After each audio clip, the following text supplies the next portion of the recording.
I think it's just about being consistent, like showing up every day even when you don't want to. Resilience, that's just something that always sticking in my head. Believing that your work can make it as far as it should.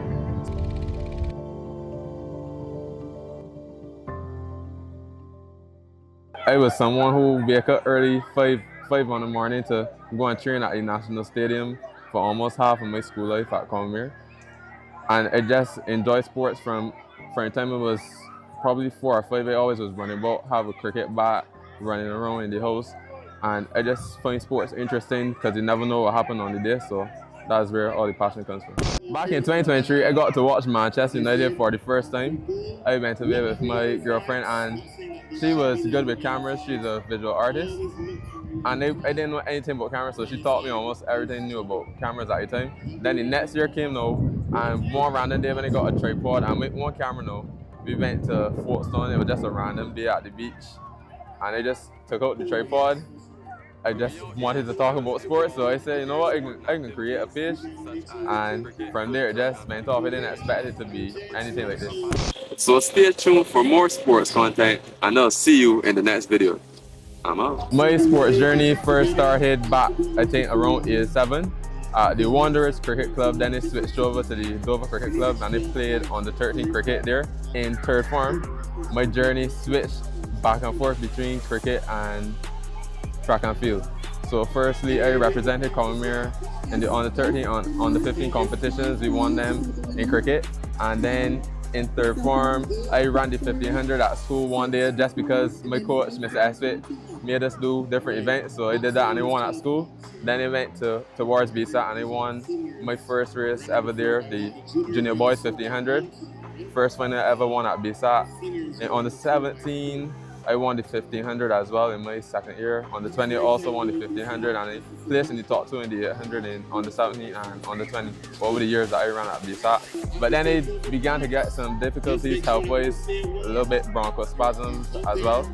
And I also decided to stay in Barbados instead of going on track scholarship. I did my degree in sports science. And after that, I didn't know exactly what I wanted to do in sports, whether it was psychology, data analytics, or even physiology. So one day I just realized that a lot of Barbadians don't get the recognition they deserve. Barbadian athletes don't get the recognition they deserve. So I decided to start my platform as an athlete because I know what athletes really go through. So I think I will have an interesting angle to cover. Actually, when I first started, I was in the stands just taking pictures because, you know, sometimes you're not even allowed to take pictures in the stands. But that's how I started, just taking photos at first. I was writing a few articles as well, but not obviously in the like professional style that journalism normally is. But later in 2024, December around that time, Terry Finisterre from the St. Lucia Times and Barbados Today would have reached out to me.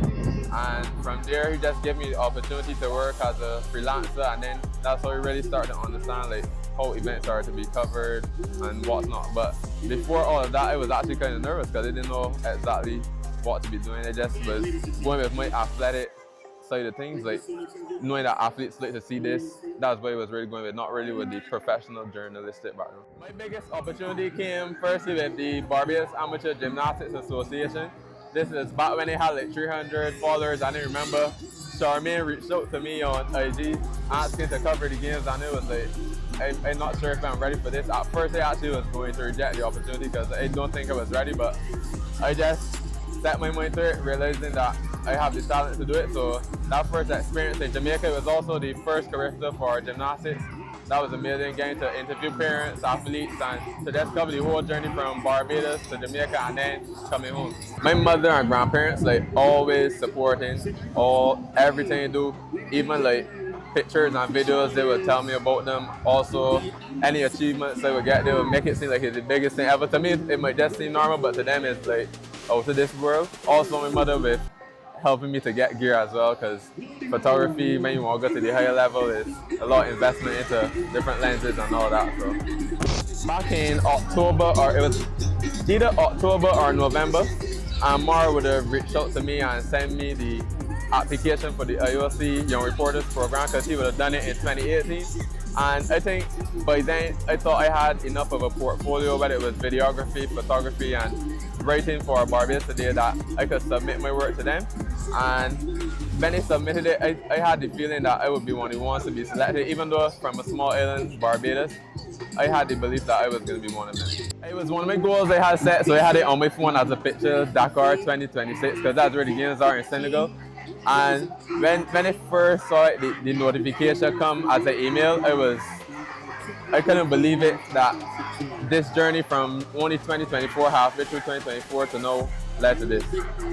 My next plan would be to get more people on board with NateSportsTalk that like creative as well, or collaborating with like yourself, Score, whether it's the sports sub, to just bring more eyes to sport, because now it's so traditional media is kind of like on social media not as I would say in demand as modern media. People want news quicker and a younger mind, creative mind looking at things. So just to bring more people on board. Also, I want to at some point create like a podcast that other athletes can come on, whether it's basketball, football, cricket, any sport. Start in Barbados and then never know how big it could become. A lot of the times I would be telling myself, man, we're not getting anywhere, but it's just showing up every day and being consistent. I think that you really need to take away from my journey, you could say. Resilience, that's just something I always taken in my head from track and field days. It's always about resilience, because once I know that I put in the work, even like in a training rep, when I come and perform, it's kind of expected because I know that I put in the work. So I would just say resilience.